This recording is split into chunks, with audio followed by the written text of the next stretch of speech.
Can we have a friendly, serious talk? And this might come off a little bit harsh, but I'm telling you this as your friend. You know, we give our friends permission to speak into our lives, and it's not always comfortable. So hopefully I am your friend in this situation, and you trust what I have to say, and you know that I'm doing it out of love.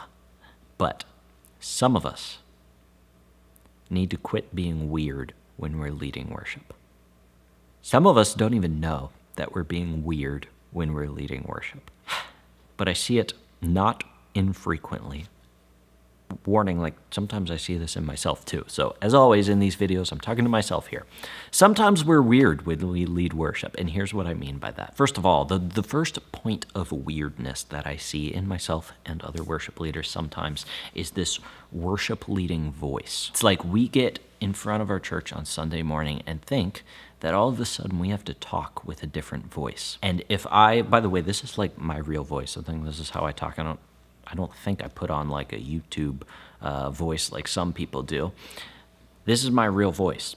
This is what I sound like. So on Sunday, when I get in front of my church, I shouldn't be talking about, well, hey, everybody, welcome, and we want to welcome you in. We're so glad that you're here. Would you stand and worship with us together? Obviously, I'm exaggerating a little bit, but some people really do talk that way.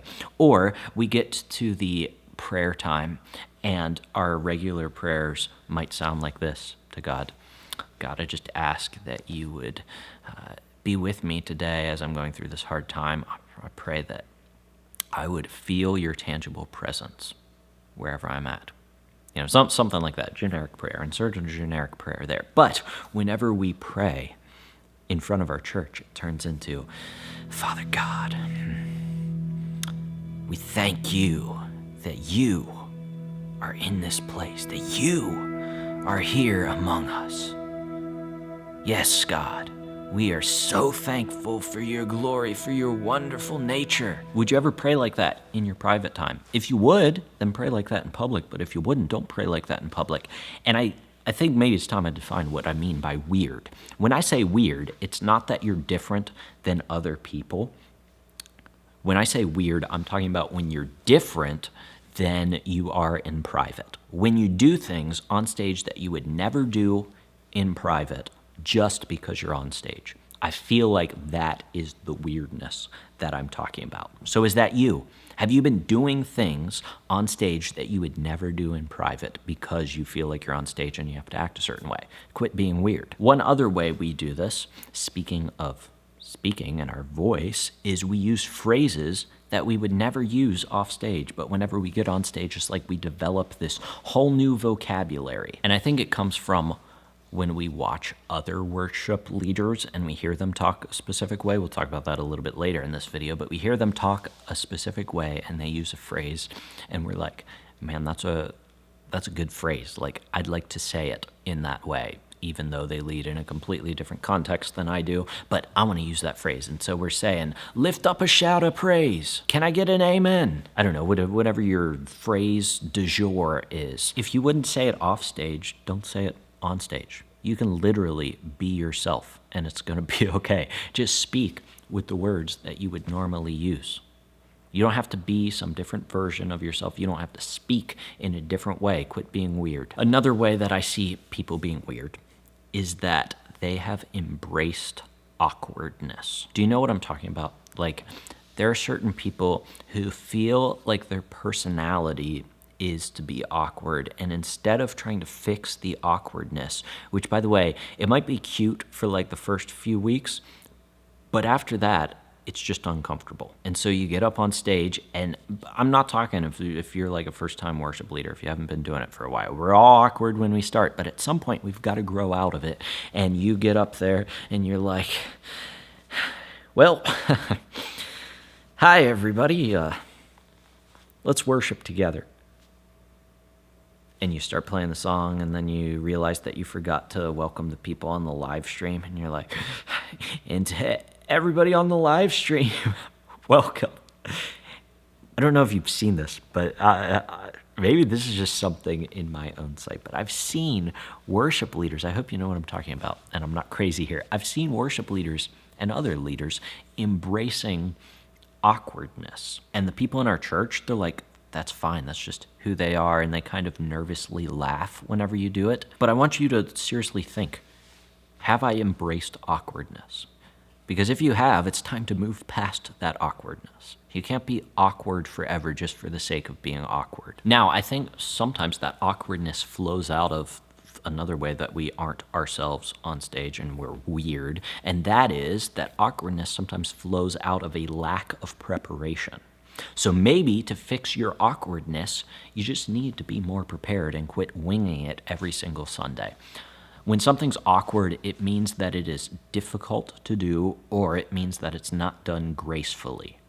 How do you make things easier to do, and how do you make them more graceful whenever you do them? You prepare in advance.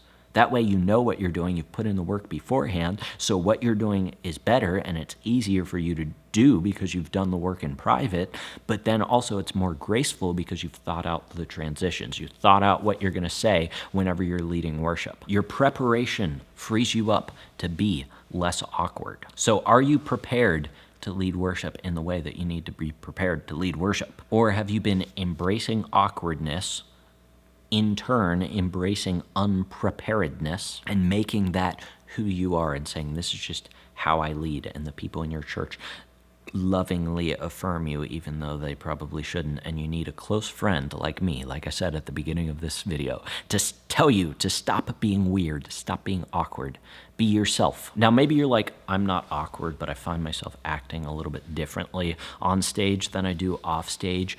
One of the other ways that we are weird, or one of the reasons that we're weird, is because we don't understand the context of our church. Your church has a specific context. Your community has a specific context. The place where you grew up, the place that you're serving in at church, has things that are different about it than the church down the street, or than the church across the country, or the church across the world in Australia, hint, hint. And so when we take these things from these ministries and just rip them out of there because we saw it on a live stream or at a worship conference and we plop it into our ministry, we do it without understanding the context that we're putting it into. And one thing might be working really well at Hillsong, and it's amazing, but then we put it into our church and it flops and we're like, why didn't that work? And 99% of the time, it's because of the context of the environment that you're leading in. So do you know the context of your church, or are you just trying different things that you've seen from all over the place and putting them into your worship ministry just because you saw them work somewhere else? Or have you gone through the process of thinking, I saw this really cool thing, I want to try it in my worship ministry, but how is it going to play out in the context of my church? And then you can still get ideas from those really cool things that you saw, but you place them within the context that makes sense. You shape and mold them so that they fit in the context of your church. So if you serve in a suburban church, then maybe that means doing different things than serving in an urban church in a city. You know, if there's a church in a big city, it's probably different than a church that is in the middle of farmland somewhere. And that's just the way it is. There's beauty in those differences, right? But we want to make sure, as the leader of those groups of people, whichever side you're on, we want to make sure that we are leading into the specific context of our church. So what is the solution to all of this? How do we quit being weird? The solution is quit trying to be someone else and just be yourself. And more importantly, I want to give you permission to be yourself. Because I think sometimes we don't give ourselves permission to be ourselves because we think that everybody in our church wants us to be these other people. But I'm telling you that they don't. And even if they do, that's not really what they need. They don't need you to be a worship leader from Hillsong or Bethel or Elevation or whatever ministry you want to insert here. There's nothing wrong with the worship leaders in those ministries, but they're leading in the context of their ministry. And you have been called to lead in the context of your community and the people around you. And only you know the people of your church better than anyone else does. Anyone outside of your church does not know the people in your church as well as you do because they are your church. Which means if you do things that are authentic to you and your community, as long as they fall in line with biblical values, then they will be infinitely more impactful than anything that you rip out of another ministry and try to place in your own. So I want to give you permission to be yourself. Your church doesn't need you to be some worship leader that you think is what a worship leader looks like. Your church needs you to be you. So just be yourself. Now, one of the ways you can quit being weird in your worship leading is to be prepared, like I talked about. And that's why I put together the 5 tips to instantly improve your worship leading audio training. I'll link it down in the description below. In that audio training, I will take you through 5 things that you can do before this Sunday to be prepared to lead an engaging time of worship with confidence and finally be yourself on stage. So check that out down in the description below. Other than that, thanks so much for joining me. Until I see you in the next video, keep leading worship well. Quit being weird.